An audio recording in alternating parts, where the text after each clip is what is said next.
இன்றைக்கி நம்ம கிச்சனில் இன்ஸ்டண்ட்டாக ஒரு பணியாரம் பண்ண போகிறோம். ரொம்ப நம்ம வீட்டில் இட்லி தோசைக்கு மாவு இல்லை, இல்லை பிரேக்ஃபாஸ்ட் பண்ணுறதுக்கு எதுவுமே இல்லை அப்படின்னு நினைக்கிற நேரத்தில் இந்த மாதிரி ஈஸியாக ஒரு பிரேக்ஃபாஸ்ட் பண்ணலாம்.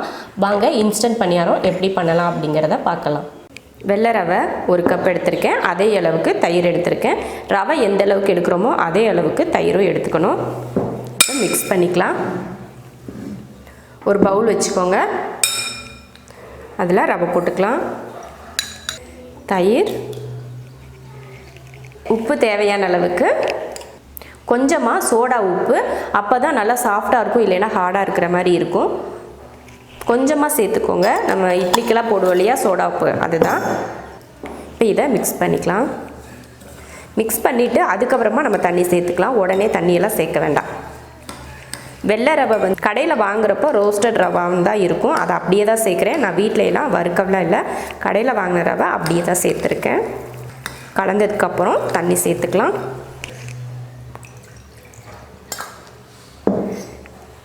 ரொம்ப தண்ணியாகலாம் இருக்கக்கூடாது. நம்ம இட்லி மாவு பதத்தை விட கொஞ்சம் கெட்டியாகவே இருக்கணும்.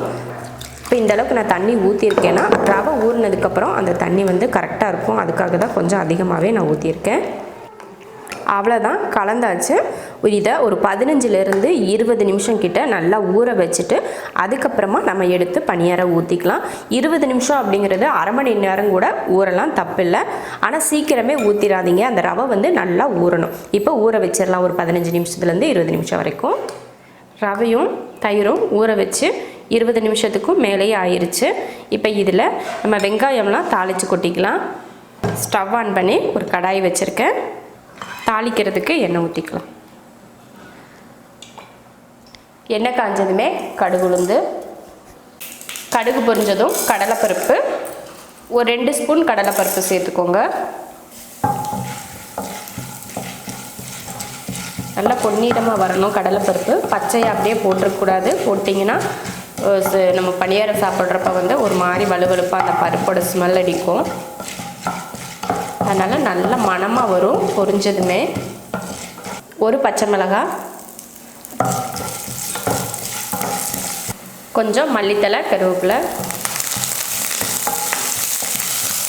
ஒரு பெரிய வெங்காயத்தை சின்னதாக கட் பண்ணியிருக்கேன், அதையும் சேர்த்துக்கலாம். வெங்காயத்தை அதிக நேரம் வதக்க தேவையில்லை, இந்த அளவுக்கு வதக்குனா போதும். இப்போ அடுப்பை ஆஃப் பண்ணிக்கலாம். ஆஃப் பண்ணியாச்சு. இதை வந்து நம்ம கலந்து வச்சுருக்க ரவையில் போட்டுக்கலாம்.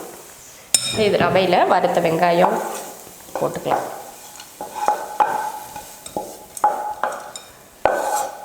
வெங்காயத்தை போட்டுட்டு கலந்து விட்டுறலாம். உப்பெல்லாம் கரெக்டாக இருக்கான்னு பார்த்துட்டு கொஞ்சம் உப்பு சேர்த்துக்கோங்க. எனக்கு வந்து உப்பு வந்து கரெக்டாக இருக்குது. உங்களுக்கு உப்பு பத்தலைன்னா உப்பு சேர்த்துக்கலாம். இப்போது அவ்வளோதான், கலந்தாச்சு. இப்போ பணியாரம் ஊற்றிக்கலாம். பணியாரங்கள் காஞ்சதுமே பணியாரம் ஊற்ற எண்ணெய் ஊற்றிக்கலாம்.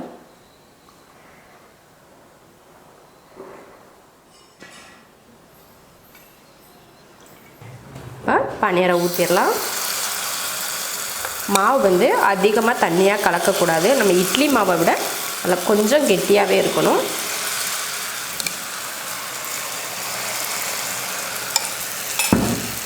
உடனே திருப்பி போடாதீங்க, கொஞ்சம் வேக விட்டு அதுக்கப்புறமா திருப்பிக்கலாம். இப்போ அடியில் நல்லா வெந்துருச்சு. இப்போ திருப்பி போட்டுக்கலாம்.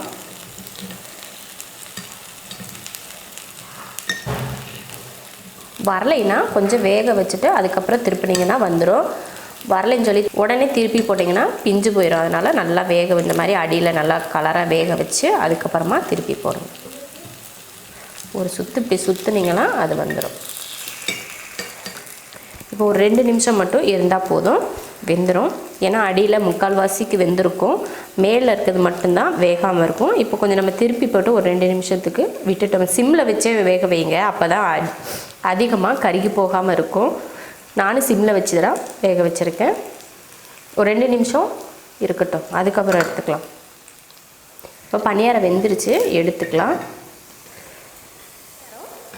இன்ஸ்டன்ட் பணியாரம் ரெடி ஆயிருச்சு. ரொம்ப ரொம்ப சிம்பிளாக நம்ம வீட்டில் மாவு எதுவுமே இல்லாத நேரத்தில் இந்த மாதிரி பணியாரம் செஞ்சுக்கலாம். அதிக நேரமெல்லாம் எடுக்காது. அந்த ரவை வந்து ஊறுற நேரம் மட்டும்தான் இதுக்கு டைம் எடுக்கும். 10 நிமிஷம் கூட ஆகாது ஊறுறதுக்கு. ஆனாலும் நம்ம ஒரு 20 நிமிஷம் ஊற வச்சுக்கிறது கொஞ்சம் நல்லது அப்படின்றதுக்காக தான் நான் 20 நிமிஷத்துக்கு மேலே கொஞ்சம் ஊற வச்சுட்டேன். நீங்களும் இது போல் பணியாரம் செஞ்சு பாருங்கள், ரொம்ப ரொம்ப நல்லாயிருக்கும். சீக்கிரமாக செஞ்சு முடிச்சிடலாம். உங்களுக்கு வேலையும் ரொம்ப ஈஸியாக இருக்கும். இதே போல் பணியாரம் நீங்களும் செஞ்சு பார்த்துட்டு எப்படி இருக்குன்னு சொல்லிட்டு கமெண்ட் பண்ணுங்கள், லைக் பண்ணுங்கள், ஷேர் பண்ணுங்கள்.